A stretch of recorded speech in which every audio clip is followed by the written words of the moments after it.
Whoa. Hey, I'm alive. Am I alive? I guess I'm alive. That hurt. Okay. Welcome to the show. We've got a person I only met online last night. Last week. Yeah, had fun last night too, and on another show, the senior show. But I met somebody new last week on Facebook. We are going to bring him out in just a few seconds here. I'd like to welcome everybody to the show. Those watching in the future, hello. Those watching on YouTube, hi, X, hi, all the other channels this is on. Of course, we welcome the All Access Network TV regulars watching it on all those channels. Yeah, you notice I'm slowly changing things in here. I'm trying to get the construction done, folks, but it's going to be January before I can get things moved around. I still got to move some big pieces of furniture to finish this room, and I'm just dreading it. I got Christmas stuff up. I'm just being lazy. Oh well, let's get on with the show. Let's go ahead and open the door up, please.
All right, let's get on with the show. I'm going to do the ad first.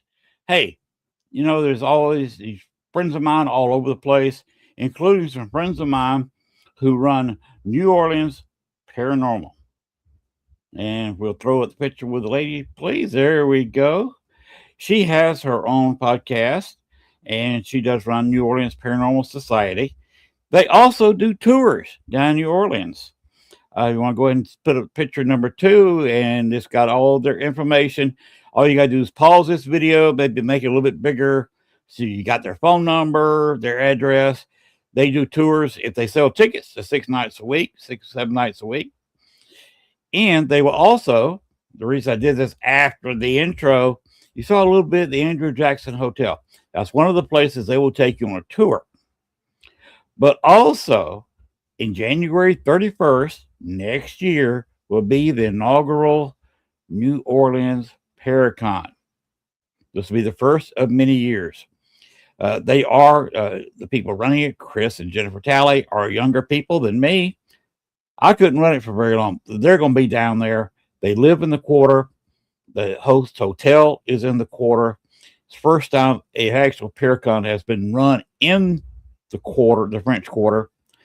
They will take you to very haunted places.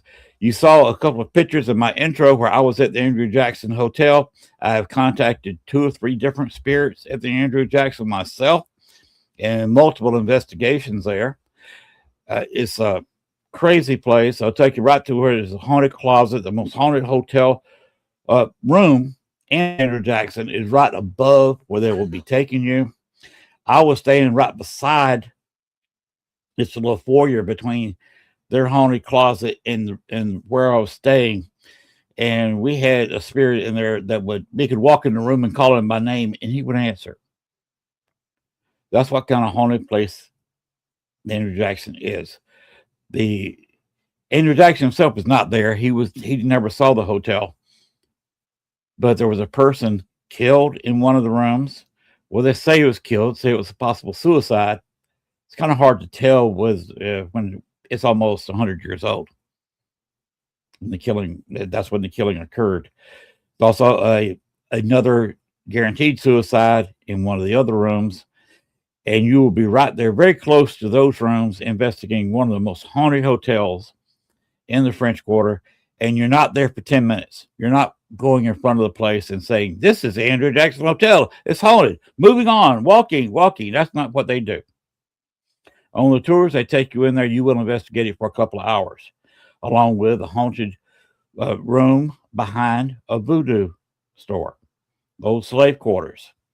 They've got several spirits there. They do stay in communication with those spirits. They will take you there during the Paracon for several investigations. You'll enjoy it. If you really want to do some serious ghost hunting, this is a Paracon to go to, because the people leading the investigations will take you to very haunted locations in the quarter, and you will be ghost hunting with professionals.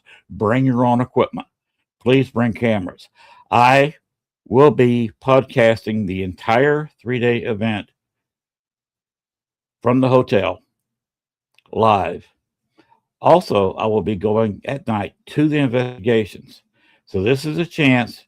If you're only one or two people coming out of your paranormal group, try to bring everybody. They will see you, your friends and your family will see you on an actual ghost hunt live on All Access Network TV. So come on down to New Orleans Paracon. It's going to be one of the most interesting Paracons that you can go to next year. It's fabulous. Now, we're going to bring up our guest. Bring him on out, please. Kevin Cain. Woo! Hello, everybody. Good evening. How are you doing this evening? I'm doing great. How are you?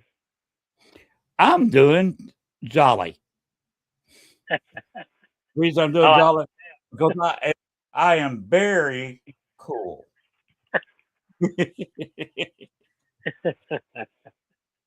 And I'm full of Christmas spirit. Of course, I haven't been drinking yet, so it's not that kind of spirit. Oh, yeah. I do mine on New Year's Eve. Oh, that's why I'm not doing a show on New Year's Eve.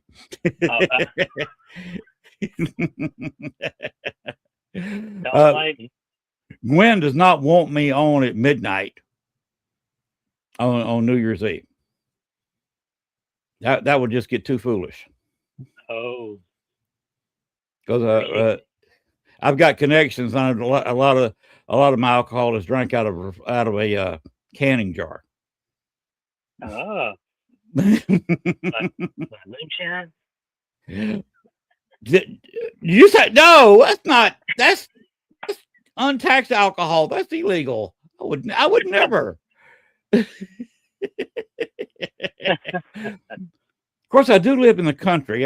You don't know much about me, Kevin. I live just outside of Star City, Arkansas, in the southeast corner of the state. And the town is only around 2,200 people, and I live about 2 miles outside the city limits. Oh, wow. Yes, I have very few neighbors, unless you want to count the raccoons, the snakes, a bear or two. Got a good fishing lake down the street too. Okay, we got somebody making a comment already. There it goes. Oh, let's see. Well, we appreciate the good evening. Good evening to you.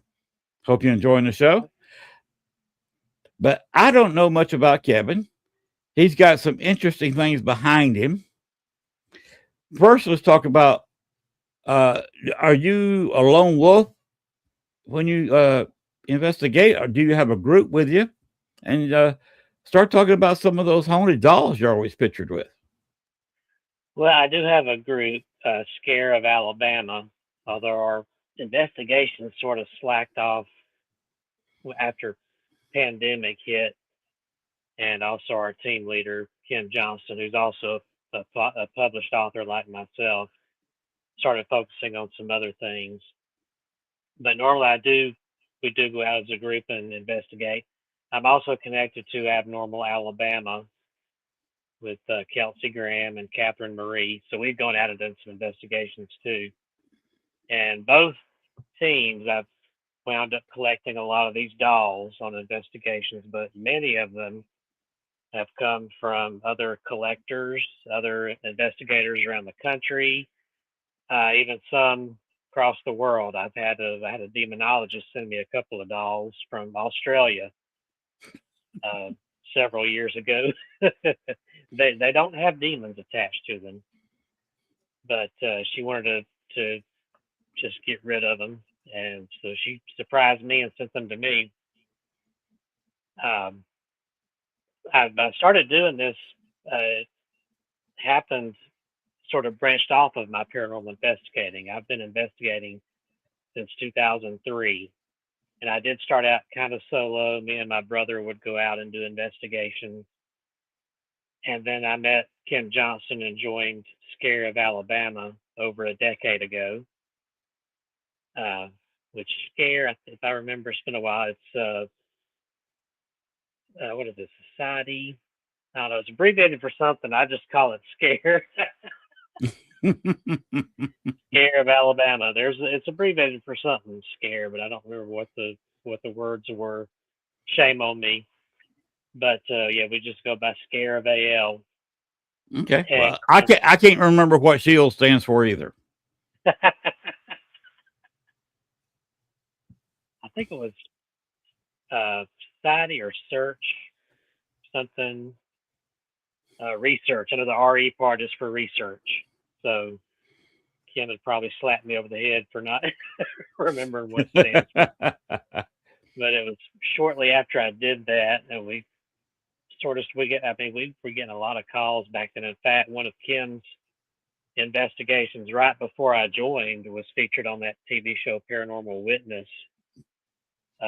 It's the one that took place here in Alabama. Can't remember the name. Rock. I want to say it's Rockford, Alabama, because I thought that sounds like that old show, The Rockford Files. If I'm not showing my age too much, I think it's called Rockford, Alabama, not far from Auburn. And there was a family that dealt with a pretty evil entity in their home, and they called on Kim to help out. And that investigation took its toll on Kim. That was a toughie that she dealt with there. Uh, so that got our team kind of well known, and some of my coworkers found out what I was doing, and that's when one of my former managers said, "You know what? I've got this doll I bought in Michigan. Um, her name is Patty, and she's supposed to be haunted, and I'm starting to think she might be." Now, at that time, first of all, if you'd asked me 15 years ago, would you ever have a house full of haunted dolls? I'd say you are crazy. No, because the first thing I think of when I think of haunted dolls is Chucky or Annabelle. So I said, no, this, that would be crazy. But uh, my former manager offered me her haunted doll named Patty and told me the story about when she'd bought it at one of those, I can't remember those yard sales they have when someone's passed away. I can't remember the term we use. Estate sale. An estate sale in Michigan, White Cloud, around that area. And the man she bought it from told her, well, now this is supposed to be haunted by a little girl. It was a relative of ours named Patty. And of course, she right away was like, I don't believe that crap. Just give me the doll. She liked to collect dolls and antiques. It's a beautiful little doll with a bonnet, and it's in this little crawl position.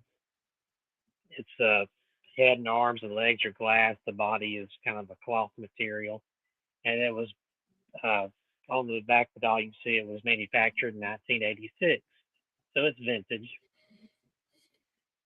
She brings it home all the way from Michigan and brings it into her house.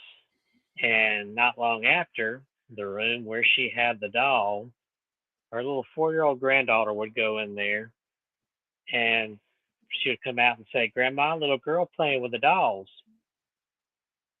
And she'd say, "Well, what are you talking about?" Because there were no other children in the house. "A little girl playing with a doll." She'd take her in there to the point out the Patty doll and say there was a little girl there. The man had told my manager that the little girl that owned that doll was named Patty, and that her mother, who was a prostitute, didn't take very good care of her, would often leave her alone at night. And the little girl was only like 7 years old, Patty.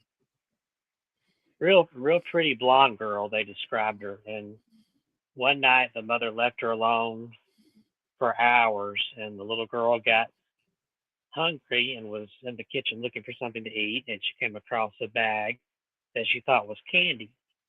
So she ate it, and she didn't know it was actually drugs her mother had taken for payment from one of her clients. You know what I mean? So little Patty passed away during the night. She didn't wake up the next morning. She died from the drugs. The neighbor found her. In fact, it was the neighbor that had given her this little doll that I now have. It was her only toy because her mother didn't care about her or buy her toys or anything. So the neighbor had felt sorry for her, and that morning when she didn't see Patty, she went to check on her, and that's how they found out she was dead. I don't know what happened to the mother. I think she got arrested, thrown in jail. But ever since then, the family who took the doll claimed that they would see Patty's ghost and hear her voice. So now, my manager in her home, getting back to her story, here's her granddaughter seeing a little girl's ghost. So then Judy started, my manager started seeing or hearing a little girl's voice in the room at night where that doll was and hear the little footsteps. Sometimes she would hear the little girl singing, but she'd go and look in the room and nobody was there. Well, I thought that's a cool story, and I wasn't sure if I believed it. So I said, "Well," she said, "I need to get rid of it, and my daughter won't take it. She's scared of it." So, so she said, "I know you love ghosts, so why don't you take it?" And I said, "Okay, this would be a cool conversation piece. Wow, I can't wait to tell my team about it." So I take it home and I take some pictures of it on my bed. And one of the pictures is beautiful, perfectly round orb, you could call it, which I'm not a big orb fan. Sometimes that can be dust or insects, but this was so distinct and it was right over the doll's head. And I took other pictures. It never showed up again in any of the other pictures immediately after. And I thought, interesting. So I would start at nighttime setting up my little handheld voice recorders near the doll. I would try to test it out, see if I could catch anything. Got an EMF detector. Every once in a while it might flash, but I thought, I really wish I could catch something solid. And I'd play back my recorder every morning the next day and wouldn't catch anything. And finally, 2 weeks later, one night, I'm sitting in my recliner. It's at 1 o'clock in the morning. I'm half asleep and I'm talking to this doll. And I thought to myself, let me talk to her like, I would talk to a child. I talk to her like this and tell her a story and maybe sing a song and see if I can get a reaction on the recording. And I felt like a fool. And especially being half asleep, I played back the recording the next morning and I thought, man, I sound drunk. And I get to the end of it. At the very end, I hear myself saying what I had said the night before. I'm saying, okay, time to go to bed. Sweetie pie, I got to go.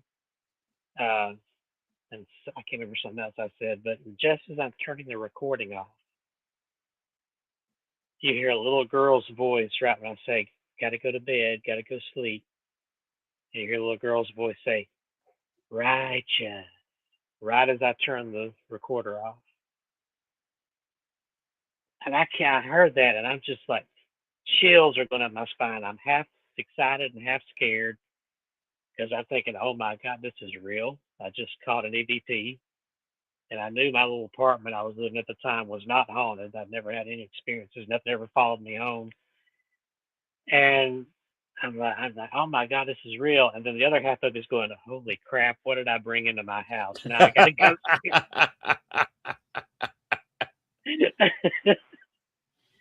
But after that, I just got hooked. I kept, testing the doll. And I would very faintly, I finally got a spirit box. I very faintly get her voice on there sometimes, but I never got another clear EVP like that again. Um, Not from Patty anyway. It's always spirit box that I use to do that with now. But that started my journey. I opened up a Facebook page and my YouTube channel, My Haunted Dolls, which at the time was just called Patty the Haunted Doll. But people started connecting with me, other collectors contacting me, going, "Hey, you need any more?" And I'm like, "What the heck? No!" And about that time, I moved into my first house as a garden home. I had a big, great room and a nice two or three bedrooms. So I had extra rooms because I was living on my own. And I decided, if I can help other people, and I talked to my team about it. I said, if I can help other people, who knows? Maybe we may come across a client that has a haunted item. And we did eventually a year later. That's another story. But I said, maybe I should learn this. Kim's like, yeah, maybe you can be our haunted item expert for our team. We never had one. So I started studying up on everything, not just the scary things like Annabelle and Robert and stuff, but I started talking with other people out there, other investigators and teams that dealt with haunted items. And come to find out, not every haunted item is evil. You've got some good spirits, you got some bad spirits out there. But I started getting other dolls sent to me, other items. Like I've got a mirror that had pretty nasty entity attached to it. I had to bless that before I brought it in my house. I've got, uh, I know I've got some tools, a pair of glasses that a doctor used to own. Uh, there's some jewelry, but mostly it's dolls. These little child spirits love dolls, it seems like. Some of them are adult spirits. Oh, I have some haunted paintings too. And this has been going on since 2013. So now I've got over 400 items. I lost count a Wait a long minute. Did time you ago. say 400? Yeah, I mean, this is just one room back here. In fact, I Goodness. can go flip the camera. See if I can get us around here. I've even got some famous ones. This mannequin baby. Anybody watches the Travel Channel, Ghost Hunters did a show for a little while called, what was it called? Ghost Nation. Jason Halls and Steve Gonzalez. One of their episodes, they investigated a antique store in Gettysburg, and this mannequin baby was on that show. They put a camera on it. The lady that owned the shop said that she would see the doll or the mannequin turn its head and look at her. Well, they put a camera on that doll all night, and they didn't catch a thing. But it's on TV, so you got a celebrity here. When I got him, about a week later, I was sitting here on the couch. He's right behind me, and I heard right here like that. I turned around and looked. I didn't see anything. I got up and tried to do some recordings and stuff. I didn't catch anything, but I did hear that tap on the glass right in front of him. And I also did a live YouTube video for 2 hours in here, just set a camera up and left it to see what would happen. And I caught the sound of a dog yipping. Now, I don't have a dog. I have a cat. There she is right there. And she doesn't bark like a dog. But I caught the sound of a dog barking from that dog. Wow. And I've got a lot of oddities here. A lot of people are scared of my gesture there. They don't like him. And I can't swear all these things that have been sent to me or that some of them uh, I kind of adopted. So I've spent a little money If I thought I could get something away from somewhere, sometimes it's worth paying for it. But most people, if they're scared of something, they'll give it to you. They'll say, "Get it out of my house." And a lot of these, like a couple of these dolls, came from my friend Cherie Shune in Georgia. She's got me beat. She's got over 600 dolls in her house. I also have tools like this REM pod that looks like a toy phone that sometimes they like to play with. I do have some just for fun. I threw some replicas in here, Chucky and Annabelle. And most of my TikTok audience, they love Megan over here. Although I have noticed her eyes move sometimes, so that's kind of creepy.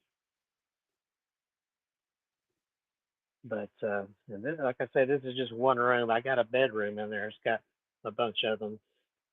My elderly father lives with me, so I don't want to go in there and disturb him. But oh, That's a lot of dolls. never mind the nun up there from The Conjuring 2. I do TikToks twice a week in here. I do a live TikTok, and the audience gets a kick out of. I'll just turn the spirit box on, and I used to know an investigator named Gil down in New Orleans. I can't think of his last name now. He disappeared on me, so uh, yeah, you might have heard of him. I don't know, but he used to collect haunted items and do investigations in New Orleans. And a couple of these dolls came from him. One of them is this clown doll, Herbie. Now get him on frame here. Here we go. This one is a trickster right here. He's haunted by a man that used to be a clown in real life. That's why he chose a clown doll to haunt. When I got the spirit box on in here, he loves to belch through the spirit box. He loves to make funny stooge noises, and sometimes he'll crack a short joke. And also, little Miss Tessa down here came from Gil as well. So these two kind of know each other. I've heard them banter on the spirit box before during those TikTok lives. They call each other names, and it's hilarious. There comes my cat to join me. She loves him. She loves coming here and hanging out with the dolls. Cats are pretty. What is your cat's name? Her name is Maddie. Maddie. Yes. Actually, believe it or not, she's a toughie. Yeah, she's a rescue cat. My neighbor rescued her when she was 2 months old, and I've had her since. And she is a tough, curious cat. And I called her Maddie, named her after that character in the movie True Grit. I don't know if you ever heard of that John Wayne movie. The girl he helps out in that movie, Maddie, was kind of a strong attitude type character. And this cat has attitude. So that's who I named her after. But you said you had a TikTok channel? yes, and it's just under my name, Kevin Cain. Okay, so people that want to look up your TikTok can just punch in Kevin Cain, and there you have it. Oh yeah. I need to link that to my website, myhauntedDolls.com. I haven't linked it on there yet, but I did. Yeah, you can find Kevin Cain on TikTok under my name, and you'll see my profile picture up there. And every Thursday night and Saturday afternoon, I do a live. This little girl during one of the lives, her head turned and faced the camera right in front of me. I was pointed right at her like this, and her head turned. Oh, wow. And another time, this chair with this ventriloquist doll turned. It was, facing this way, and it turned like that right in front of me. I was sitting over here filming, like right in here. And I do have clips of that on my TikTok. I think I have them on my YouTube channel too. My Haunted Dolls on YouTube. Okay. So that tells most people where they can find you. Either, Oh yeah. what you got 2 Facebook pages? I just have one. I mean, I have my personal profile, but My paranormal one is also on Facebook. It's called My Haunted Dolls. Just a week or two ago, right at the time you first messaged me, my Facebook messed up and I lost my old account along with the My Haunted Dolls. So I had to start it all over again after 16 years of building that thing up, thanks to Meta AI. I don't know if I was hacked or what happened, but they wouldn't give it back to me, so I had to start it over. But it's there now, My Haunted Dolls on Facebook, and there's also Instagram, which not quite as easy. You have to put in my underscore haunted underscore dolls to pull up my Instagram. Yeah, that's absolutely amazing. Yeah. I think I could step in here quietly. Oh, I got some over here too, but just a few near the TV and on the shelves there. I could step in here in the bedroom quietly just so you can see. Because I hate not to show Patty after I've told her story. You say Patty the doll has a spirit inside of it? Yeah, the little girl Patty who owned it. Okay. I used to And have a girlfriend named Patty, and when she got spirits in her, she was just pure evil.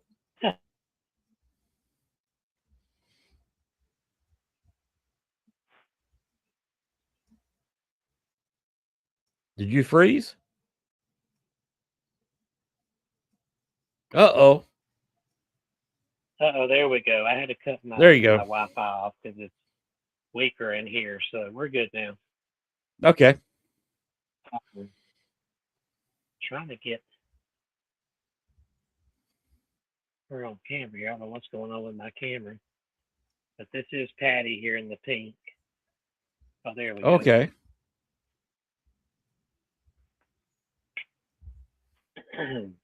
There she is. Here If she's she wondering, is. the little voice said righteous.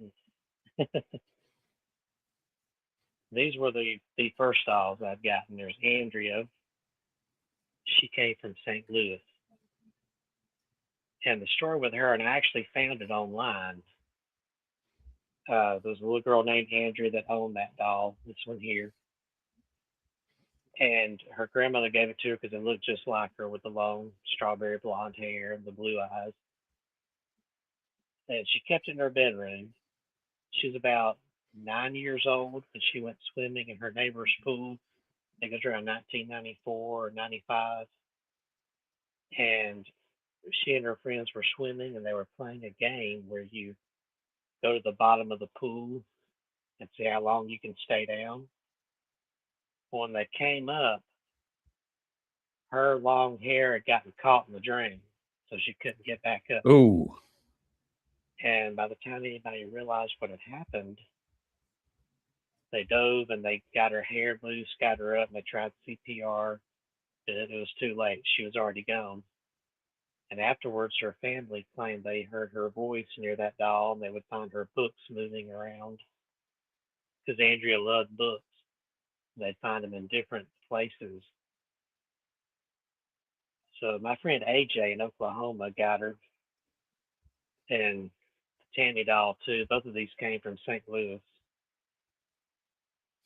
But when I got Andrea, I did notice a few times that I would find some of my old children's books.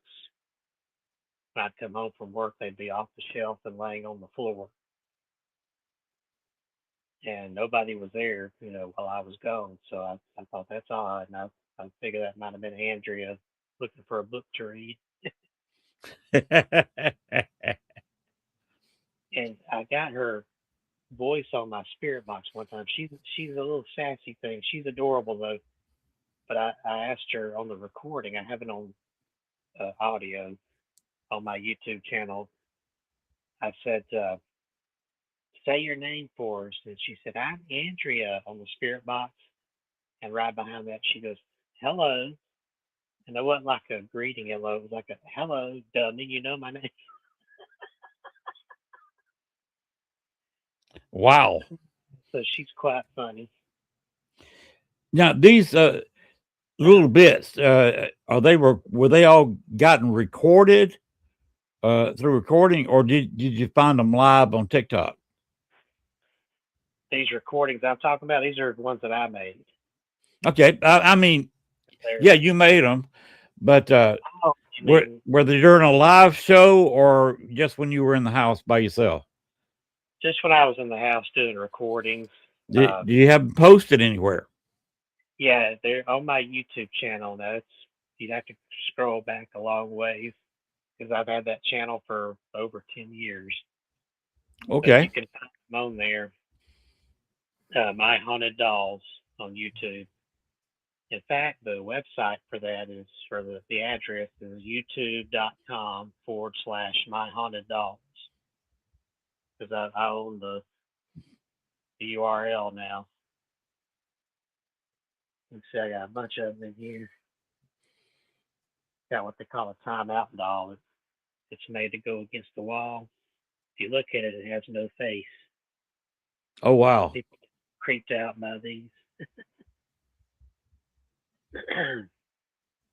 But the one that creeps people out the most is this full-blown mannequin over here. I call her Melissa.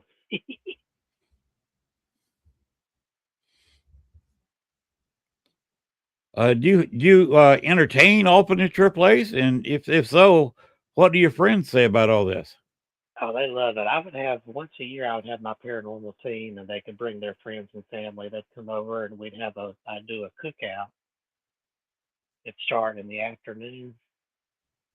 If it was the summer, I'd do a kick out. If it was or a cookout, I mean, if it was wintertime, I'd do a chili and soup dinner inside, and we would eat and hang around, and then do a little investigation right there in my house of all the haunted items.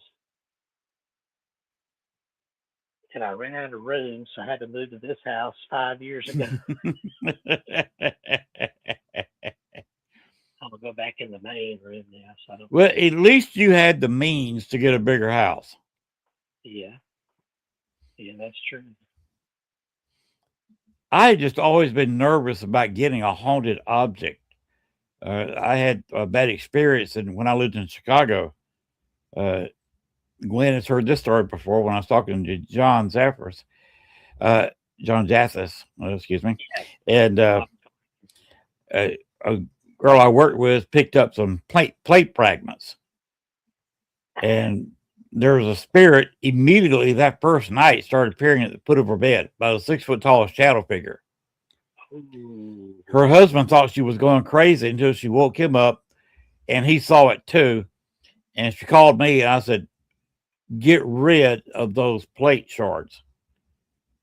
I said, "Put them back right where you found it, exactly like they were, as far back as you can remember, as well as you can remember."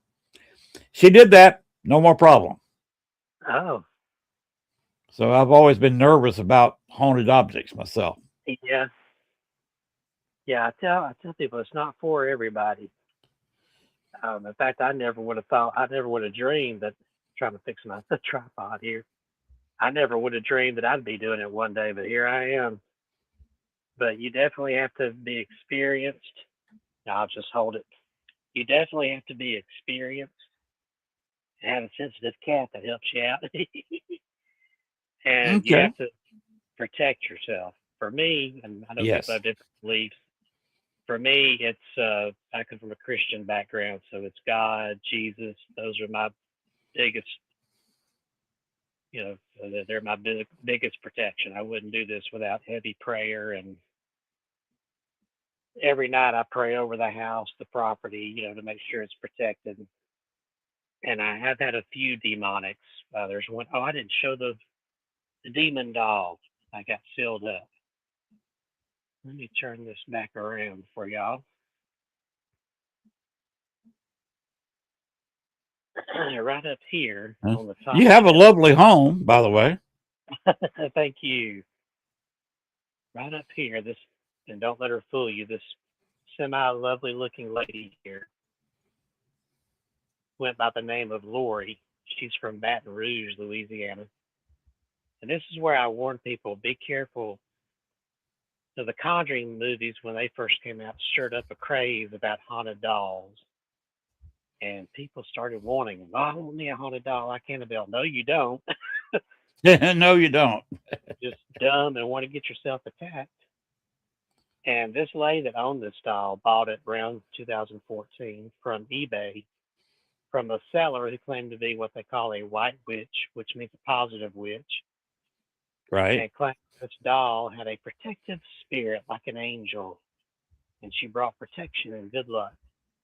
Well, this poor lady buys it, totally bamboozled, and it arrives at her house. And it's not long after that she and her roommate started experiencing very violent nightmares. They would wake up with scratches on their arms. One morning, oh, and the scariest part was when they would talk about their dreams, they were both dreaming about the same exact dark entity, like a Really? black mass in the shape of a man, but not a man. And the last straw was when she woke up with the sensation of a hand around her throat strangling her. And she started saying the Lord's Prayer, and the feeling went away, and she could breathe again. And somebody who knows me, I can't remember who it was, told her about my Facebook page and said, contact Kevin Cain, the haunted dog guy. So she contacted me, and I said, by that time I had learned. In fact, you mentioned John Zappis. I had kind of studied his method on how to bless items, and I had been successful with a haunted mirror that I keep. I'm not going to show it because it's I don't trust it. It's in the attic through that door over there. But when I got her the day she arrived, my cat, who is usually very nosy and likes to watch me open packages, would not come in the room. She ran and hid under the bed. And I felt very nauseous, like I was going to throw up, which is the feeling I usually get if I go in a place where there's a demonic activity. So immediately I took her out. I was already ready for her. I had this case uh, ready to put her in, but I performed the blessing with the prayer. I had a crucifix around my neck that had been blessed by a priest. I had a what they call a doobie stick from India that's supposed to help drive out uh, negativity. I had it burning next to her, but mainly it was my prayer and asking in the name of Christ to bless this item, to cast out whatever attachment. And during the praying, something grabbed my crucifix around my neck and yanked it. And the rope it was hanging on just snapped and it fell on the floor. And I instantly remembered part of the teaching that doing a blessing on an item, do not show fear because they feed off of that. Yes. So instead of getting scared, I just reached down and picked up the crucifix from the floor and I put it on that doll. And I kept splashing holy water on her. I kept praying until I felt the nausea go away. I felt the atmosphere, turn more positive. And I knew it was really good when my cat finally came back in the room. So I Yes. filled, Cat animals can pick up things we cannot. oh yeah, but I smeared some holy water on the insides of this container she's in and filled it up. I soaked her in holy water. She's not been a problem. I kept in touch for a while with the prior owner who said they'd stopped having nightmares, no more attacks.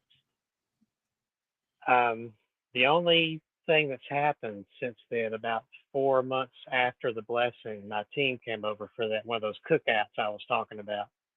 So we Okay. have a team member, Ladarius. He cannot stand dolls. He'll come over and visit, but he just stays on his phone. Well, funny thing, him of all people, he was looking at that doll in the room she was in. She was up on a high shelf like she is now, and he was just staring at her. And he turned around and looked at me, and his eyes were bulging. I mean, he didn't even look like himself. He started begging me, "Can I take her home? Please let me take her home. I gotta take her home, Kevin, please." And our friend Kat, our mutual friend Kat, who's sensitive, she could tell something was off. So she grabbed his arm and said, "Ladarius, you need to go away from there, and you need to get out of this room." So we got him outside the room, and he suddenly went back to normal. And to this day, in fact, I was talking about that a couple of months ago. He was here, and he still can't remember staring at this doll or begging me to take it home. He's like, I hate dolls. I don't know what you're talking about. So that's We had a pretty little crazy. question. We had a little question about that doll. They said a case is really a safe place to have a negative spirited doll, and he has doubts about it. I'm assuming. Whoa. Oh, sorry. There we go. Okay. Try to turn my camera Uh, back here. I'm assuming. Yeah, besides the case, you used holy water, and your prayers are reinforcing any kind of case that you've got the doll in. Yeah, that's the belief, and I believe, in fact, that's other than Ladarius, I think there was still a little bit of that energy left, and it was trying to affect him. But since then, I've had no other issues with that doll. It's been several years, so I mean, I believe it worked. There's a few items I've had to bless around here that every time I do that, I always contact the person. I stay in contact with them, the person who owned the item before me, to make sure they're okay. And as long as they're doing okay, that's great. That means the blessing was a success. But definitely containing it, like the Annabelle in the Warren Museum, Right. does help.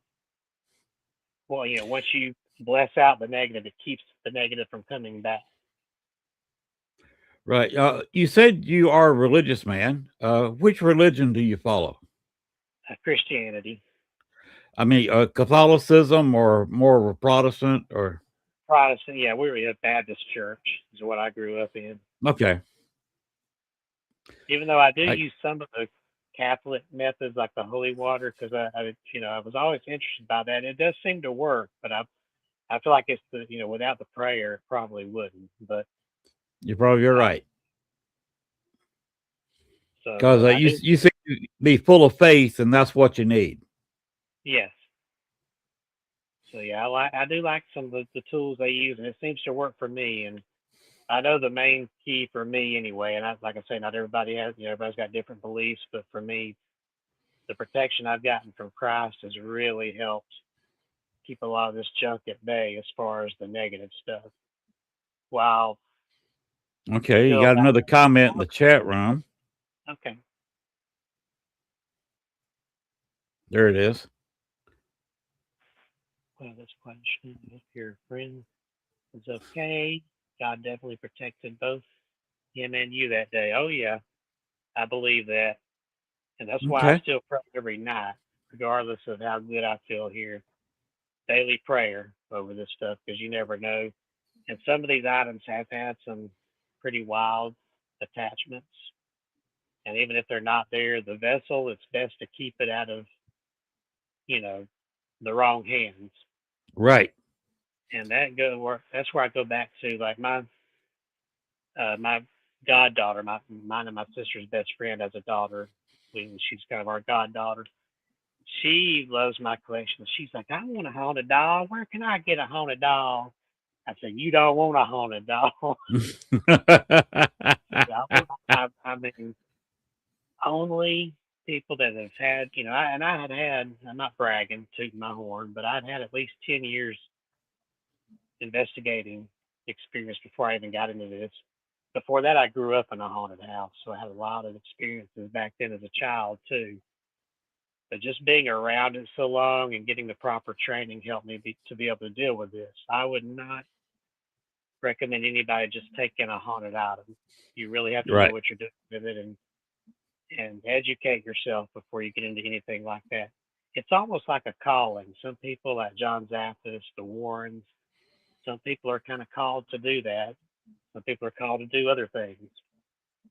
But I do mainly love helping people.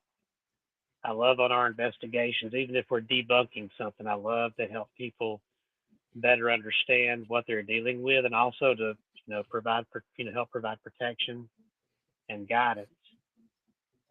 Um, we had said exactly. Not everybody can get a haunted doll. I saw that comment. That's true. One By thing, the way, you keep mentioning John Zathis. Yes. Remember the Paracon I mentioned in New Orleans? Yes.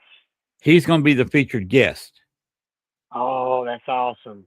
So come on down New Orleans, July 31st, and you can meet and actually go on. He will be leading some of the investigations. Oh, that is awesome. So, how would you like to ghost hunt with John? Shoot, I would definitely love that. New Orleans Paracon.com. Check them out and see what their rates are, what kind of packages they have, which includes the room. Ooh. And some of the hauntings, some of the paranormal investigations, and you can just pick one with that John's going to be leading. Our own CEO here at All Access Network will also be there. Triana, I'll be there podcasting the whole thing. Gwen's going to be there, keeping me on a leash. Kevin, got another question here. Did you ever do an updated dog collection one day? $100 I've run out of room again now. I got so many packed in here. Oh shit! You must be watching you watch my YouTube videos. I guess it's been quite a hot minute since your last collection video. Oh yeah, I did a tour video one time that got a lot of hits several years ago. So I thought about doing that. I did one after we moved here 5 years ago, but it was like a quick walkthrough. But I might go around and do that one day soon. Well, have you got another one here from Bill Melton? Have any of your haunted dogs ever come from the state of New Mexico? No, but I didn't. Well, not that I'm aware of. I know from Arizona. I've got a haunted little doll carriage back here on this display case that came from a very haunted house near Phoenix. And I think they call themselves the Phoenix Paranormal. What do they call it? Phoenix Paranormal Seekers or something like that. I got in touch with them about the carriage. They sent that to me. This house out there had just a lot of activity going on. There's like a good and evil battle going on inside that house. It was so intense the family fled. Oh wow! So that Phoenix Paranormal team, and they were doing an investigation in there. And one of them was setting up, I guess, a recorder in a closet, an empty closet, where they'd had some activity. And he left, and when he came back to get the recorder, this doll carriage was in there, and it was not there before. Let me show it on camera. I'll just keep it in selfie mode here.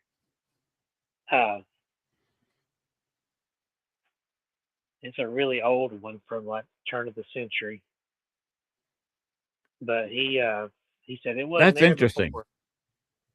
Wow. And they called the owners and said, "Do y'all know anything about this doll carriage? Did y'all leave this?" And they said, "No, we didn't have a antique doll carriage." So they don't know where that came from. But when I got it, I've got a little video out on my YouTube channel from several years ago where I got the voice of a little girl attached to that said her name, and she said she was missing her doll. So I bought a little doll and put it in there. I don't know if you can see it on camera. Yeah, there it is. Bought a little doll and put it in there for her. How you doing, Pam Harris? Welcome to the show. You are a very interesting man. Well, thank you.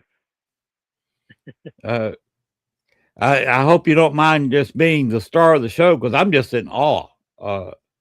This is not my ballywick. It's not my alley, or whatever you want to call it. I'm not knocking what anybody wants to do.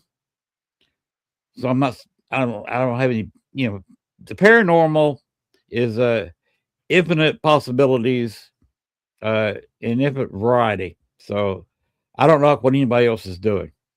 But this is not something I would do. Nor would I recommend it, because it can open up a gateway if you're not careful. But Yes. we always tell people don't do spirit boxes in your own house, because you might accidentally invite something in. It's not as dangerous as a Ouija board because on those you have to have your hand on the planchette, and so you're touching that thing while communicating, and all kinds of boogers can sneak their way in. I always tell people don't use a Ouija board, but even spirit boxes, I treat them the same way, even though you don't have to touch them, and they're a bit safer, I find. But before I'll turn one off, I'll always do a little countdown to all the spirits to back away, and I'm going to say goodbye after the count of 5. And I'll count down, and then I'll say goodbye, thank you, and turn it off, just for extra safety. I learned that from Right. my paranormal team. And That's what I do. I do another show on my own channel, on my own little network, and I haven't done it the past couple of Saturday nights. So I hadn't either been not feeling well or whatever. Not had fall asleep at 10 o'clock at night. But I use the Echo Box, which works a little different than the Spirit Box, and I do it right here in the house. But I always tell them, okay, you got 5 minutes. And I said, okay, it's time to go. You're no longer welcome in the house on my property.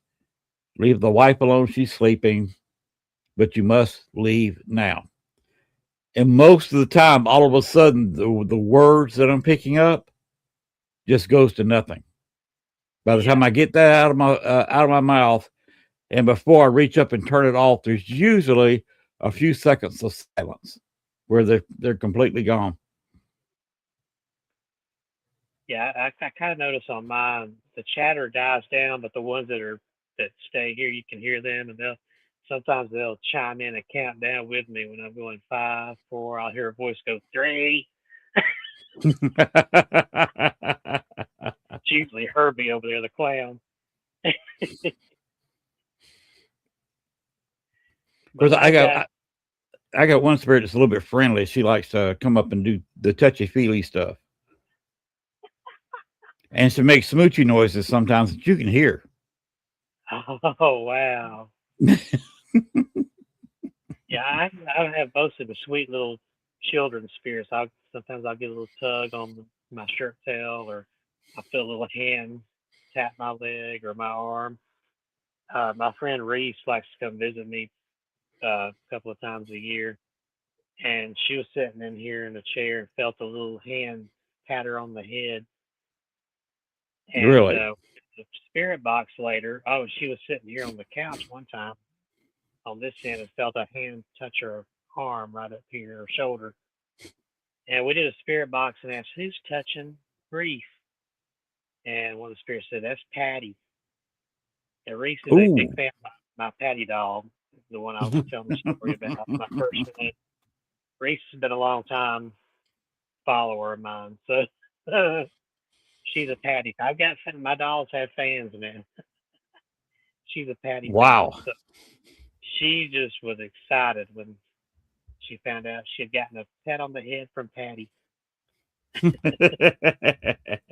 Oh, Yeah, I haven't had any problems. They're really good spirits here, these ones. well, that's a good thing. Where in Alabama are you? In central Alabama, not too far from Birmingham. Little Oh, town. so you're a little bit north. You're closer to Birmingham than Montgomery. Yes. Yes, I think Montgomery's like a 45-minute drive from here. It's definitely further south. Okay. My hometown is Columbus, Georgia, which is right there against the Chattahoochee River. Yes, I've been to Columbus before. Now, the Confederate Naval Museum there Uh-huh. is haunted. And I've heard that before. I think my friend Kelsey, Abnormal Alabama, that's one of the places he and Catherine went to. So yeah, I've heard that before. Yeah, I went there before I moved to Chicago, 24 years ago. I moved there in July of 2001, and I went to I wanted to go to the Naval Museum. Hadn't got it since they built the new place. Well, back then it was new, And let's see. You got to have some experience. Don't you agree? Oh yeah, definitely for sure. But I walked in the museum, and like a lot of museums, you have this 10 or 15 minute video where they want to show something, and they were showing an ironclad being sunk, a river ironclad being sunk, uh, and during them, about halfway through, maybe less, somebody walked in with me and took a seat. I didn't think anything about it. I wasn't watching the front door. Somebody just came in the little theater and took a seat. And then, of course, I was watching the video more than the people, of course. And when the video was over, the person was gone. And again, I didn't think anything about it. I'm in a public museum during opening hours. Somebody else is in there. That's fine. To be expected, actually.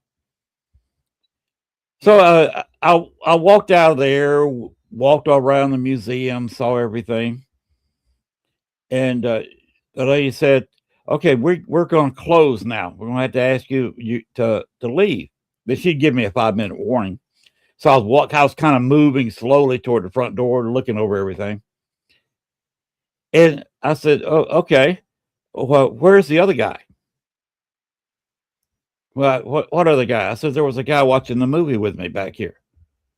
She said, "There was nobody else in the museum when you walked in the door, and nobody walked in behind you." And the only two people that worked there were both women. And they said neither one of them walked in on me watching that movie. Dang, that is awesome. That was a full-bodied apparition. I thought it was a person. Man, yeah, when they're solid like that, you don't think. I mean, if it was transparent, you could whip your camera out and snap a picture. You don't think it when it's like a solid person. You don't think about it. And I was not investigating the place. I was just simply, okay, this is my last chance to be there because I don't know if I'll ever be in Columbus, Georgia again. So I was just seeing that as, the last chance I had. And I should have brought a full spectrum camera with me or something and took a picture, but didn't have it. But that place, obviously, that's a very haunted location. So if you get a chance, I think there's either Phoenix City is, of course, the city right across the river. That there's a Phoenix City or East Alabama Paranormal Society. I think they do the investigations there. So if you can team up with them, that's a haunted place you can go to. I'm gonna look into that. My sister actually lives in Fort Mitchell. If you're familiar with that area on the Alabama side, it's a suburb of Phoenix City, Alabama, and also they have their whole business. There's nothing but a few houses, a trailer park, and the military cemetery. They have quite a bit of land there, right on the river. That's for military funerals and burials. So you could go there and check out a military cemetery, and you can check out some of the river walk, which goes over several places. You can include the old ironworks, which that whole area right there by the river and the ironworks is haunted because that particular place is a convention center there now. But during the Civil War, it was the second largest arms manufacturer for the Confederacy outside of Richmond. So you can actually go in the area at night. Might want to carry 2 or 3 people with you. Yeah. But you can go around that river walk all night long if you wanted to. And there's a couple of hotels in the area you can stay in and hit that Confederate Museum, whenever you can. That's awesome. Yeah, it's a good place to go. And you're right there in my hometown. I was there, born in '56, so you can see how long I was there. Spent the first 45 years of my life there. By the way, I am 69 years old. Just for your Oh, yeah. information, most people that watch the show know that. Let's see, the haunted doll that you kept. Uh, oh, you said, are they a good spirit? You say that most of your dolls have are good spirits. Yes, most of the ones because negative stuff doesn't tend to hang around very long when I start telling it off and doing prayer and everything. So yeah, they're mostly all good. Oh, it's starting to rain outside. I hear the rain. But yeah, they are mostly good. And I've had some. I mean, 13 years almost now. I've never had a negative thing happen to me. Of course, like I say, I keep my faith strong in Christ for protection, and that's helped out a lot. And as far as I feel like in fact, some of the child spirits like Patty and Andrea, some of them, when they come through the spirit box, they call me Daddy. So I'm Oh sort of like wow. dad now. So I really love that. That's pretty cool. I feel like I've adopted spirit children, which I uh, don't mind. go ahead. I gather you're not married. No, I do have, like I said, Reese, uh, my my international girlfriend there. It's hard to find a woman in Alabama that would put up with the kind of stuff I do. I mean, it's here too. So, uh, and which I guess worked out because my elderly father lives with me now, and he would have had nowhere else to go if I because my sister was married, got two special needs kids, and they Oh moved wow. around place to place. My brother's special needs, so when my mom passed away 9 years ago, not long after my dad had two back-to-back heart attacks. Oh goodness. That's the other reason I bought a bigger house too, was so he would have a place to come live. Because we didn't want him living by himself after that. And he doesn't really care about the collection. He doesn't quite believe in it. He's Christian. He was a head deacon in the Baptist church.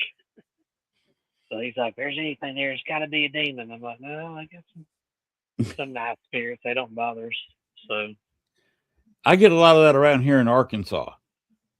Uh, I have some people that don't want to speak to me because they think if I'm on a spirit box, echo box, or whatever, I'm speaking to demons, not ghosts, yeah, because they just flat don't believe in ghosts. yeah, I've had people argue me on my TikTok like, "You just got demons there, man." And I'm like, "No, not everything's demonic. There are Right. demonic, not Mm. not There's everything." there's very few true demonic things. There's just not Yep. that many of them around. Now, you may have a ghost just trying to get some attention or cut up or whatever. Will say they're a demon or hint they're a demon or maybe appear across the room in the dark at 3 o'clock in the morning. But very, very few real demons are out there. Yeah, in my team's investigation, we've only come across a few. One was attacking a little girl in a house, really not far from where I live, about half hour. Um, and we started trying to help them out. And I know one night we went and visited and just did a casual investigation to see what we could find. Really didn't find anything, but we felt like whatever it is, it might be hiding. She was the only one that would see it. The little girl, she was like 9 years old at the time, and she would describe it to her parents as looking like a deformed gingerbread man hiding in her closet. Well, that just Goodness. brings up all kinds of nightmare images there. And Yes. they didn't believe her, and she kept saying he's on fire. And they didn't believe her until one night when her dad went to check the closet, and there was a clothes were pushed aside, and there was a handprint burned into the wall. And we saw it with our own eyes. It was creepy. So when we did our investigation there, we didn't really catch anything. But the next morning, the mother sent a picture of the little girl. She woke up, her arm was hurting her. She had three claw marks going down her arm there. So Kim, our team lead, she's like, I am honked off. She said, I'm calling the priest and getting him out there. We had a friend priest who worked with our team sometimes, and he went out there and took a couple of backup priests with him. Of course. And Kim asked me to go. She didn't want anything to latch onto her and go home to her children, and so that since I didn't have any children, I was a sacrificial lamb. She said, I want you to be my eyes and ears. You'll go see what happens, because the family was our clients originally. We didn't want to abandon them. But that priest and his team, they went in. One of them was even a former Baptist preacher, which shocked me. You don't see Baptists get involved in this No, kind of thing. you don't. In fact, I'm sure they don't like what I do. But they did heavy prayer all through that house, and they kind of did equipment like we do. They had some cameras set up. One was in the attic, and while the preacher and the priest were going around praying, they had a demonologist there spreading holy oil and water, stuff like that. Up in the attic, and I'm there physically. I know there's nobody in that attic. I know where everybody is. Everybody's accounted for. But on that camera, you start seeing stuff getting thrown across the room, like some invisible entity is up there, ticked off. And that scared the life out of me. It was like watching something on Ghost Adventures, except, and I remember thinking to myself, this ain't TV, this is real. This is going on right above my head right now. This thing is like that many feet away from me. And I had my crucifix on, and I'm praying, and the former Baptist preacher is praying with me. The priest and the demonologist went up to the attic, and just, you could hear them up there screaming at that thing to get out, go to the cross, take your judgment, leave this family alone. And I went over to the stairs, and one of the backup priests was there. He had this big old crucifix. I said, I got to get me one of them, big old crucifix. And he was pointing it toward the attic. And they gave a final shout, get out in the name of Christ. This cold wind blew down from the attic, blew by the priest. I saw he reacted, his hair kind of flopped. It blew by me and went out the front door. Now, was he using a cross or a crucifix? There's a difference. Well, it was a crucifix, but it was a big one. Yeah, it was definitely a crucifix with Christ on it. Had the body of Christ on it. Okay. Yeah, That's a crucifix. Yes, for sure. Yeah, that's what I have. It's a little one. Oh, he had a beautiful one. I don't know where he got that. And I said, I got to get me one of those. It was probably a very pretty penny that he paid for it. Probably. But yeah, after that, the family came back, and the wife is going around the house, and she said, this is the most pleasant I felt in this house in weeks.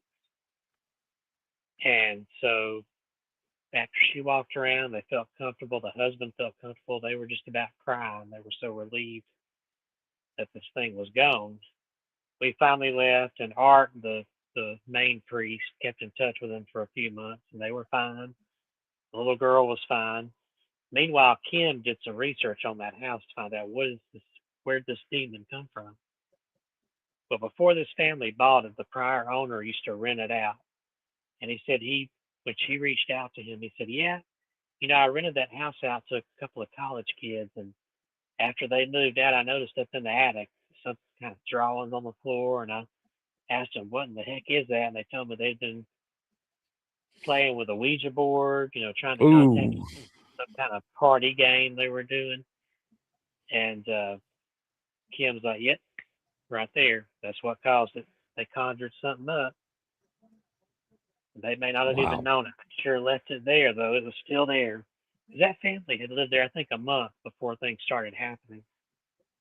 And their little girl was complaining about seeing that monster in her closet, which they just thought she was imagining things at first, until they saw the handprint, and all heck broke loose. Wow. But that's as close to a demon as I've gotten, a real full-fledged one, and I don't care to ever be that close again. That and the Lori demon were the two nastiest customers I've met. Ooh. I only met one demon myself, and I was doing some channeling and uh, investigating a place that I was asked to look at, and I was attacked. And I found out real quick that nothing I said or did worked, and I was about to get killed. And we had a show early on this network. Our CEO, Latriana Brown, uh, did an Angels and Demons show, talking 2 hours about this subject. And I was saved by two warrior angels. And of course, you're not supposed to see angels. You're not, and that, I believe that's in most Bible teachings, that you're not supposed to see the face of God, nor are you not really supposed to know the real shape of angels. These two appeared to me as the classic medieval times drawings and paintings of an angels. Long males, long hair, carrying sword, robes, long flowing white robes, and wings. They came flying in there and took the demon and was gone. Wow. Now, I've never been that great a religious person, but when I got out of that, I got to say these things exist, because I have no doubt that had I been killed through a channeling, I probably would have died in my real body. That's a big possibility. And everybody would just say, okay, it was a heart attack or Yeah. something. And so that's all the demon experience I want. And by the way, in New Orleans at the Paracon, there's going to be 2 or 3 people representing the Catholic Church down there. Chris Talley, who's one of the married couples, is doing the Paracon. He investigates places for the Catholic Church. They'll say the Catholic Church will call him up. We've had a complaint about this family, this address. They're expecting you. He'll go there and see if it's something he can get rid of, or if it's something the church needs to go in there and get rid of. So that's the kind of people you can be talking to at the New Orleans Paracon. That's awesome, because I was afraid that was starting to turn into a kind of a dying breed, people doing that kind of thing. And I've heard that the Catholic Church was turning more and more away from exorcisms and things, so it's good to hear that that's not entirely true. It's not dead yet. You got to be careful in New Orleans. New Orleans, you ever been there? Yeah, close by there. I have never stayed in the city because there's a lot of energy there. Something about it just terrifies me. But you know why there's energy there? Probably because it's a crossroads. It's like the Atlanta airport. Yeah, it definitely is. And I think it's like Santa in the way that I think New Orleans said there's a lot of the streets are built over like burial ground, aren't they? Like a lot of bodies buried under there. Well, you had Native Americans living there for centuries, and there's been white people there since 1603 or 4, and thousands have died. Yes. So anywhere you go, you're basically stepping on a grave there. And you know, the French Quarter actually burned. What's there is called the French Quarter. It was actually the Spanish Quarter. That's why it's got Spanish architecture, not French. Yeah. Most of the old French Quarter is gone. Just a handful of buildings and houses where you can actually see real French architecture. It's a fascinating city. Last time I was down there this past spring, at that closet that I talked about at the Andrew Jackson, a kid, about 14, was on the tour, and he said, I kept hearing the name Toby being said. I'm Toby, I'm Toby. And I said, uh-oh, my fault. Because my friend Chris said, I've never heard that name here before. And he goes to Andrew Jackson at least 3 to 4 times a week and has done this for 2 or 3 years. So that's a lot of visits to the Andrew Jackson. He said he never heard the word Toby before. And I said, that's my fault. That's a friend of mine that passed away in 2007, 2008. Oh wow. And I've never heard his name before. He's never had contacted me. That was his DJ name. He was a DJ in strip clubs for many, many years. He actually had a better voice than I do. Great, great radio voice. And he passed away and was trying to contact me there in New Orleans. And to my knowledge, he never went to New Orleans. That is amazing. You said that you stopped doing sessions in general because you have family in the house now. Oh, I guess that's Omar. He's followed me for a while. But I guess I missed the question. No, that's fine. Yeah, since my dad lives here, I know lately I've kind of backed off. It's been a hot minute since I posted anything on my YouTube. I've got this live feed going on there now, so um, I want to say it's been a month or more, maybe 2 months since I did a video. The last one I did was in my that bedroom with the dolls where Patty was, and there's a clip out there on the YouTube, and it's on my TikTok. It's not hard to find because that was recent. And I'm talking, sitting on the bed. You hear right near me, clear as day on the phone. You hear a little girl hum, like like that, and I heard it physically, audibly, right then when it happened. Oh, So I wow. turned away, and I looked back at the camera, and I said, "Did y'all hear that?" And I had no idea if it got caught on the camera until I played it back later after I finished my recording, and it's clear as day on there. And probably a month before that, I was going to bed in there, and I heard there in that room some little footsteps shuffling while I was in the bathroom there. So I stepped in there, started snapping some pictures, and one of them came out real dark and shadowy. And I tell people when you're taking pictures on an investigation and one comes out blurry or too dark, don't delete it right off the bat. Look at those because sometimes you might have something. Um, and in this case, I had caught something. I took the photo and I lightened it up, brightened it up, take the shadow away. You see this little figure, what looks like a little girl, in front of my dresser, kind of kneeling down on the floor like she's playing with something. Not the first time I've gotten a picture of a little girl uh, sitting or kneeling on the floor in this house. One time I got a picture over here to this table chair over here, and that's out there too on my TikTok and I think my YouTube as well. So got a lot of little girl spirit, little child spirits here, and I can I imagine with all the dolls. yeah, they don't often give me good photos, but a couple of times there, they've given me some really interesting ones. I'm This is glad I such an didn't. interesting thing we're in. Go, go ahead and interrupt it. I'm sorry.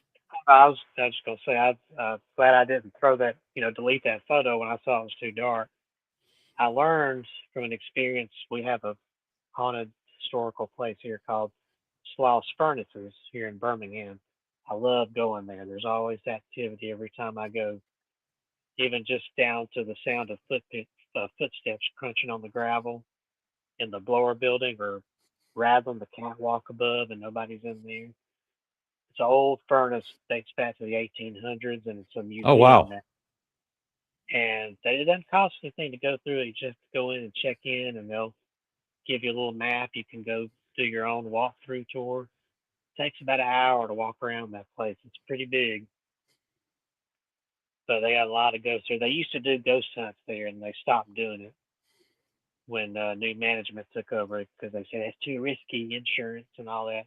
Right. So, but we still sneak in there during the daytime self-guided tours. I'll take a few things I can put in my pocket, like a K2 meter, and my Android here. I use the ghost tube with the camera on it, and I can still sneak a little investigation in. I've caught some good things in there. But I bring that up because one time I took a picture there uh, when we used to do the nighttime tours there. Kim Johnston and I and our team would do a event at nighttime after the normal park hours, and the proceeds would go mainly toward the museum there.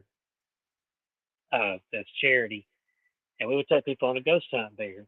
You know, a party up to 30, 20, or 30 people, and I was snapping pictures around there, and I was looking outside the blower building towards some pipes that were there, some stacks, and sun had not gone down yet, so I was snapping pictures, see if I catch anything out there.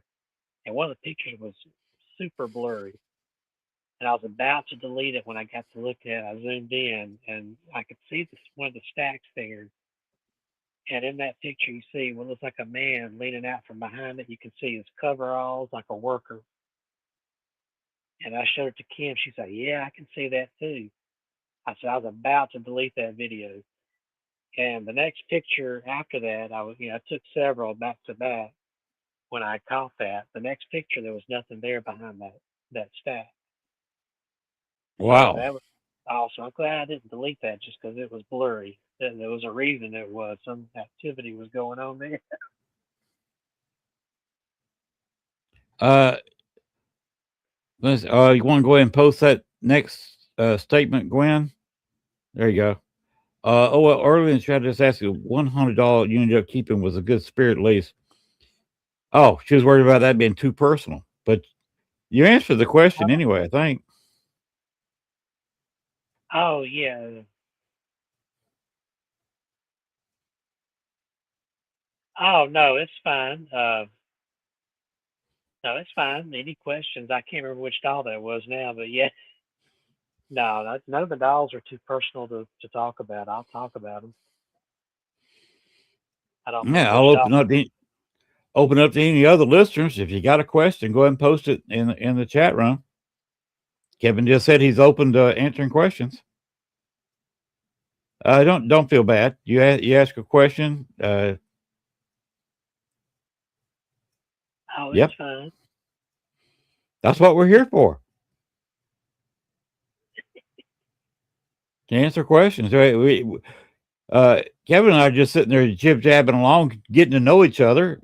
If Yeah. anybody's got a question, either one of us, we will answer to the best of our abilities. Oh, I did answer it. Okay. No, that's fine. Yeah, nothing I've answered tonight was too personal, so you're fine. About the only thing personal I asked you was, where you were, and I told you my hometown. So we're from not that far apart. We're maybe an hour 15 away. Oh, okay. Of course, on state, Auburn's just I can dash from Columbus to Auburn 30 minutes or less. Yeah. You says you live in Columbus now? No, that's where I was No, just born and trying to raised. I'm in Arkansas now, and probably going to be here to stay. Uh, the wife, uh, I've got two artificial knees. She's got a bad back, so we're both retired for medical reasons, and we're building us. We've been here 10 years. Uh, Tell you how much you pay for the house. Would you believe 10 years ago we bought a house for $18,500 Wow, that's good. on a 4-acre lot? Dang, that's lucky. What was the catch? Was it haunted? No, first few times I did Echo Box and Ghost Box sessions here, got absolutely nothing. We had a non-intelligent walkthrough. We could only smell a pipe. This all used to be hunting ground for hunters. So I'm thinking before the house was built, you had a hunter walking through here. There is an old, just a heck, 50 yards from where I'm sitting, an old hunter's shack. It's totally disused. Obviously been there for years. So I'm thinking of somebody that had that as their hunting during deer season. And before this house was built in 85, used to walk up the hill a little bit hunting deer here. He may have had a deer stand in the yard. Wow. But yeah, when we moved here, there was no activity, but doing echo box sessions, some of them are coming around. I have one girl that she will not comment about it, but all she says is raped. Oh, good.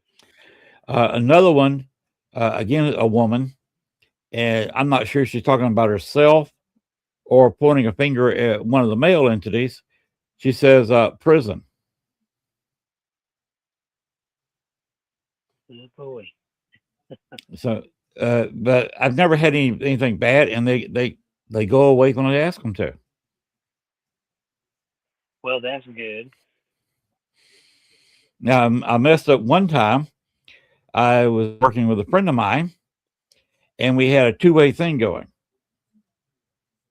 He had a ghost box. I was asking questions on his ghost box. He answered questions. I asked questions on my echo box, and we brought spirits that don't belong here.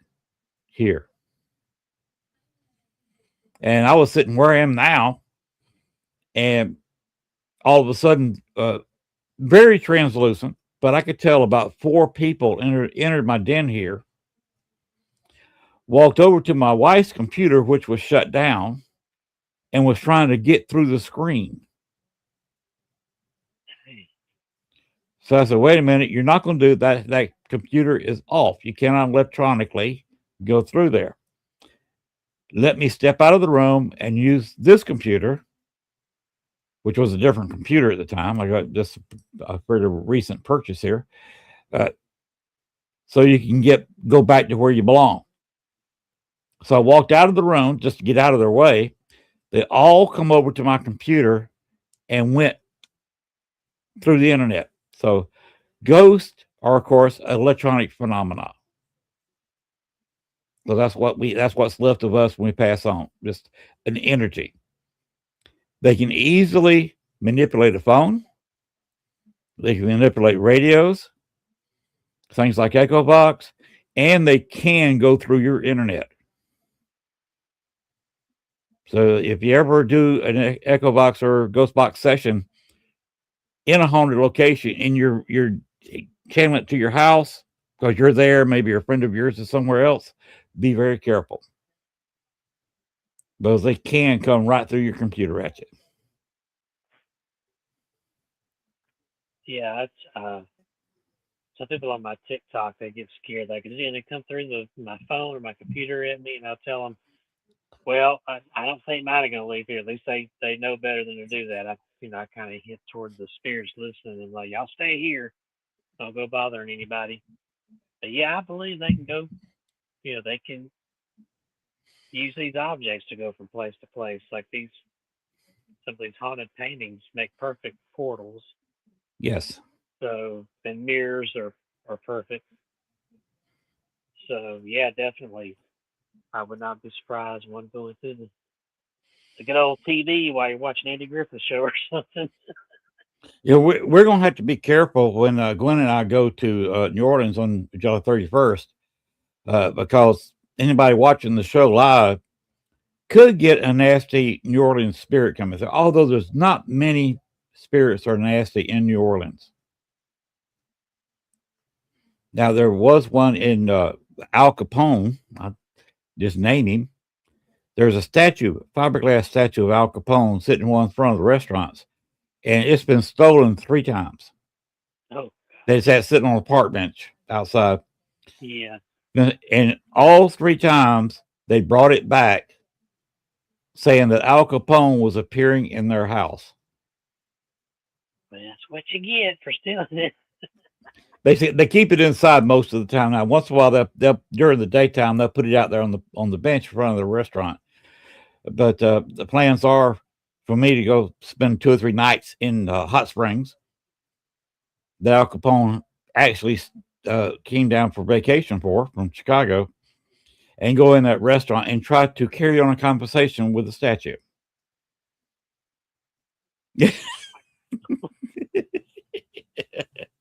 So that's on my property to do things in the next year or so. Is basically just draw up a chair or sit on the bench with Al Capone and see if I can hold a conversation. Well, I can't laugh because I did that. I got a little snippet of it because I didn't have enough time to really stop and talk to her long. But when I went to Savannah, Georgia, right before pandemic, back in 2019, there's a haunted statue there in Bonaventure Cemetery. A little girl, her name is Gracie, I believe. Yeah, Gracie. And she's so popular, they've had to build an iron fence around her Right. grave because they have a after she died. When was that? Late 1800s or early 1900s? Uh, they had this. Her father was wealthy, owned the hotel there, and he had this famous Italian sculptor make a statue of little Gracie Watson to put on her grave, and it's still there. And they got a fence around it now to keep people from touching the statue, leaving their greasy fingerprints on it, and that ruins the I guess it's marble or whatever the stone is it's made out of. Right. Yeah, a little salty stuff off your fingertips. And if memory serves, some people were trying to actually hit it with a hammer and take a chip of it home. Disrespectful. Oh, that would tick me off if But I saw. you're liable to get her spirit, her father's spirit, and anybody else would get ticked off at that. You're liable to have a little chip of a statue in your house, and you may have a house full of ghosts all of a sudden, keeping you up all night. I would not, just because I love that little spirit. I wouldn't want to hurt her statue. I actually took a little toy ball and I kind of pitched it through the bars there toward her grave. Because they say if you really want to make her happy, leave a toy. So I bought a little rubber ball I'd gotten at the Dollar General on the way, and I filmed that. But it's interesting in that clip, there was no wind that day. And as I'm standing at the grave, filming through the bars at the statue, and I mentioned her death, this kind of heavy breeze blows through. You see the bushes in the grave there. There's some shrubbery around her grave. Just start rustling. Wind out of nowhere. So I think that was her kind of letting me know she was there and appreciating me telling her story real quick and leaving the toy. I wanted to stay there for a while, but these people were just coming through. People love Bonaventure Cemetery. A couple of tours they were pulling up in their cars and getting out, walking around. And Gracie is a big draw there. Big draw. That's the word I was looking for. Her, and there's another haunted statue there. I can't remember the lady's name. I went to her grave too. But yeah, little Gracie, I would love to, and I think they do go walking tours there at night. I'd love to go there at nighttime and visit her grave, see if I catch anything. Well, they have, they used to in New Orleans, they would allow you to go in and see some of the specifically spirits, Marie Laveau. But people were drawing stuff on the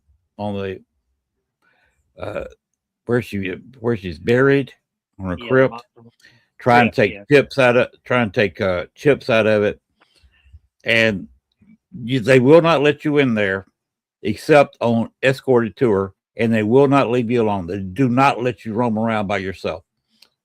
I heard that a YouTuber not long ago posted about that.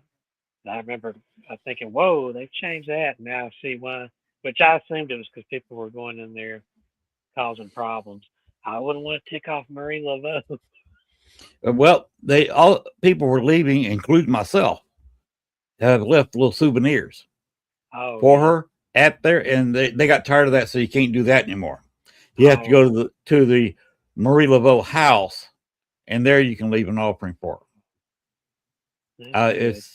I got her. I asked for her permission to go down in New Orleans and do some investigations, and she gave me the blessings. Oh, that's awesome. So basically, I got carte blanche as long as I'm not abusive. Now, if I start getting abusive to the spirits down there, she'd probably run me out of town. Uh, Understand that. Gracie Watson. I remember that statue in her story. I want her to remember that if people remove the toys from her grave, her statue will cry blood. I would too if somebody stole my toys. Yes. I talked about that on the little video clip I did there. Yeah, I've heard that too. They say if you leave a toy, you might get good luck. I don't know about that, but I know it makes her happy. And but if you take a toy, your statue will bleed. Well, I didn't see any stains of blood on her statue. They say she I would. cries hmm tears. I would not I've test that theory. I know, just out of respect for that poor little girl, I wouldn't want to steal her toy. I feel like Exactly. a jerk. But I kind of Yeah. doubt the blood part, but I think it would upset her that she might. Some people have said they've Yes. heard crying on the wind. I think somebody said they started to take one, they heard like a cry on the wind. They put it back real quick. I wouldn't do that. Taught that poor little girl like No. that. Don't even. Wouldn't even touch them. Now the No. person, Emma Burt Desjar, don't even know how to pronounce all that. She said one can feel negatively and another can feel calm. Sometimes it's not so much different people. It depends on the mood of the spirits. I walked in some very haunted places and walked in, and 5 minutes later, I wanted to leave because you run into that negativity and said, "Okay, this is not the conversation I want to have." And the next day, you walk in there and you feel a little bit of joy. I feel that when you put uh, Day of the Dead, All Souls Day, which is November 2nd. I put some flowers on graves and at a not very visited cemetery here locally, and there was nothing but good feelings coming out of the cemetery. And Bachelor's Grove, one of the most negative places, cemeteries in the country. One Christmas several years ago, we purchased quite a few wreaths, and went and placed wreaths on all the graves, which was a pretty good dollar. You know, when you got a wreath about that big around, and you're placing relief or placing those wreaths on everybody that was still buried in that cemetery, and there was nothing but a joyful feeling. So it's not just the people; you can change the mood of a place yourself. Yeah, that's absolutely true. I know there's a place here about 30 minutes ride from where I live, Childersburg, Alabama. It's a grist mill called the Camolga Grist Mill. I've got an old covered bridge there going over the river that's been there over 100 years. Oh wow! Uh, you can walk over the bridge. They got a campground there, but there's trails that go through these woods to a really beautiful rolling spring there. It's always a current there. I wouldn't want to fall in there, but it's beautiful, beautiful big spring there that you can walk over a bridge over it. You can go there in the daytime. It's just as peaceful and beautiful. You feel great. But when Ken Johnson and I were doing these public events where we would offer people to come, and we'd always, whatever money we were paid, we would give it to the place. Like in that case, it was the Moga Grist Mill. Um, we did a event around Halloween time, and the grist mill itself is kind of haunted. The old couple that built it still kind of linger around the place. Very good spirits. They're very nice. And the bridge, we picked up on some Native American spirits. Well, we took the group, and this is like around midnight time. We go over the bridge and we go to the woods back there where the trails are, and we could hear drumming, like Native American drums. And we have one of those big, uh, what do you call it, microphones, whatever, the big round one that picks up sound from far away. And we were taking turns putting on the headset. You could hear it. But the whole time I felt very bad out there. And I kept telling Kim, we shouldn't stay out here long. Something really nasty is out here. I don't think it wants us here. Mm-hmm. But she was so excited about the drums and letting people listen to the headphones. Meantime, I heard a woman somewhere off in the other direction. I heard a woman scream and felt like something was rushing toward us. And I told Kim, we got to get out of here, Kim. And she wasn't listening. So I grabbed my crucifix. I always wear it when we go on investigations. And I'm just saying the Lord's Prayer. Mm-hmm. And finally, I guess she finally picked up on how serious I was. And she said, I turned around where I wouldn't scare the people that were there with us that was quietly praying. And she finally said, we probably ought to head back. It's getting late. Well, we started back down the trail toward the bridge, and the closer we got to the bridge, the better I felt. It was a relief. And we got back to the grist mill, and we were out of earshot of the mill. She said, "What was going on out there?" I said, "Y'all were hearing those drums? I was hearing something else behind me. Something was coming. It was not happy we were there. Something very dark." And I heard, especially with the woman scream, it makes it very interesting, the scream I heard. I have heard that the way back in like the 30s or 40s, some woman was chased by a group of men out there and she was attacked and raped. Oh. So it might have been her spirit out there ticked off. Or the energy, the negative energies. I find it could even been, I think it might have been demonic. Some kind of Hmm. negative energy that doesn't The- come out in the daytime, but it sure is there at night. I will not go back there at night time again. Bachelor's Grove is a lot of the same way.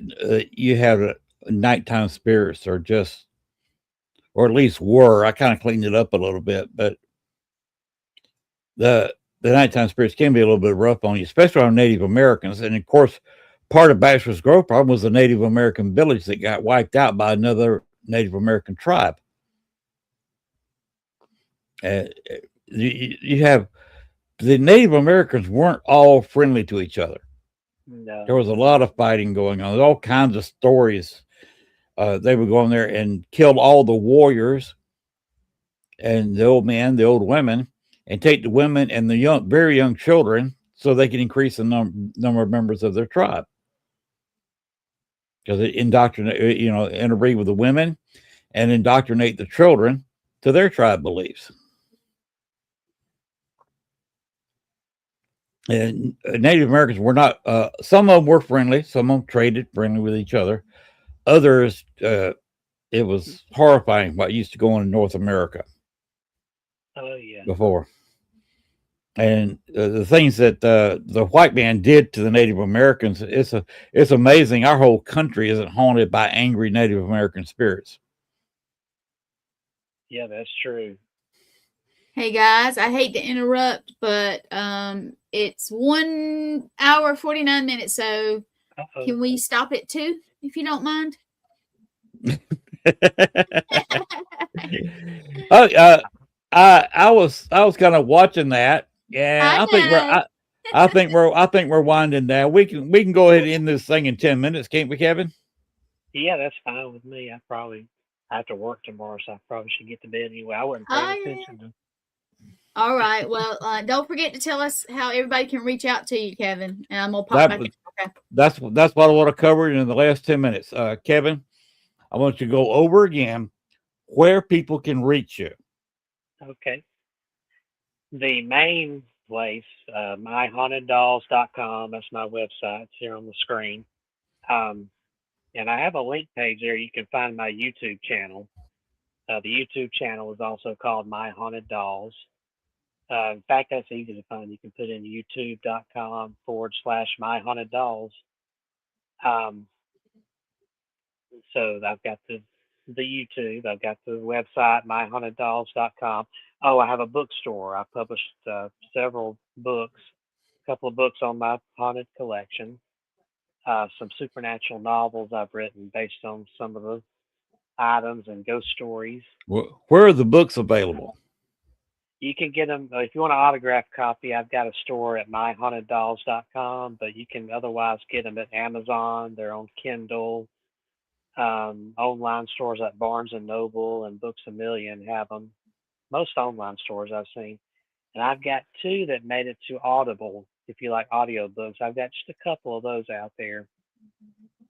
And also on my website, myhauntedDolls.com. There's a link to my Redbubble store if you want to buy T-shirts. Oh, I do have a podcast I do where I tell ghost stories. It's from Podbean, but you can find it on Spotify, Amazon. It's called the Haunted Collection Podcast Show. Cool. And I just like to tell my favorite ghost stories on there. Stories I've heard growing up, and some of them are based on true places. Some of them are just urban legends and fiction, and some of them are downright bloody and scary. And it's a pre-taped thing. It's just an audio podcast. It's not video. It's just me telling stories. But what else have I got? The Instagram, My Haunted Dolls. It's weird though. It's my_haunted_dolls. It's the Instagram account. TikTok is under my name, Kevin Cain. That's where I do my live haunted doll sessions every Thursday night at 8:15 Central and Saturdays at 4 p.m. Central. Unless something comes up, I usually do those. And is there anything I'm missing? I mentioned the TikTok. Oh, Facebook. I've got the My Haunted Dolls Facebook page back up and running recently. Had to start all over again. Like I mentioned earlier, I had an AI hack of some kind, and they took away my Facebook all of a sudden and my page, and just messed me all up. I had to start over again. So, so there is the Facebook page running again. All right. And of course, you got the beautiful little fur baby right there to your left, I believe. Yeah, kitty cat Maddie. Yo, Yeah, Maddie. I've got her on one of my pillows. You can get this at my Redbubble store. That's Maddie and Patty. Maddie and Patty together. At the old house, whenever I would put Patty's doll out here on the couch, Maddie would climb up here and snuggle up to her. It was so cute. And that's one of the pictures I got of her. Hey, if you don't mind, what do you do for a living? So you got to go to work. By day, I'm a manager at an auto insurance company called Kemper Insurance. I hope I don't mind me saying. I manage an auto liability team investigating car accidents. I've been there, over 22 years now. Oh, wow. And I got promoted to manager earlier this year. Congratulations. Run my own team. Thank you. I wish I could be a full-time writer. That's what I've always wanted to be, but I haven't had any good book deals come my way yet, but maybe one day. Well, I wish you luck. Thank you. And if you get a chance, you can make it. Come on down to New Orleans July 31st. Yeah, I need to look into that and see what we can make that happen. Gwen and I are going to be there along with Latriana and our CEO, and we'll be glad to talk to you. Like I said, I'm going to be doing the Paracon actually live inside the room, and I'll have a spare chair. If you want to come up, we can talk for a little bit about what's going on. Bring a haunted doll down there. I'd interview a doll. He absolutely would. And hey, Kevin, also not to take away from that one, but either the week before or the week after, there is one in Alabama, and it's going to be in Enterprise, Alabama. It's called Deep South Paracon. We go to that every year. Well, Lee Triana and I and Matt do. I've been a guest there before. About a year or two ago, I was a guest there that Saturday. I had a couple of dolls there. I had a table set up with my books. I thought you were there not this year past, but the year before. But I may be mistaken. There were so many people. Yeah, it was the year before. And it cracks me up how many of the kids come up, look at the dolls, want to see a ghost. Yeah, they do. But yeah, I'm sorry. I just wanted to tell him I didn't know if that one was closer and he might could get there, but I thought that's where I recognized you from. So that's cool. So Yeah, I used to get invited to a lot of conventions here in Birmingham and Memphis. I'd be asked to come out and bring my dolls and do panels and oh yeah. sell my books. And after pandemic, the offers started dying down. But I do love conventions. I like just going as a guest, especially if there's celebrities there. I like to meet. Oh yeah, there's at Deep South. There's always celebrities, and Yeah, if you want a booth, I know that you can look their website up and get one. And that's not just for you; that's for anybody that on here that's watching. It's yeah. gonna be in Enterprise, Alabama, and I believe it's the weekend after the New Orleans Paracon, where I get to go and wrangle your host here. No, we love Len. We'll be glad to see him in person, and we will. So, okay, I'm gonna get back off. I just had to say that. All right. All right. Well, Kevin, it has been a real pleasure. We will have to do this again sometime. Oh yeah, I don't mind.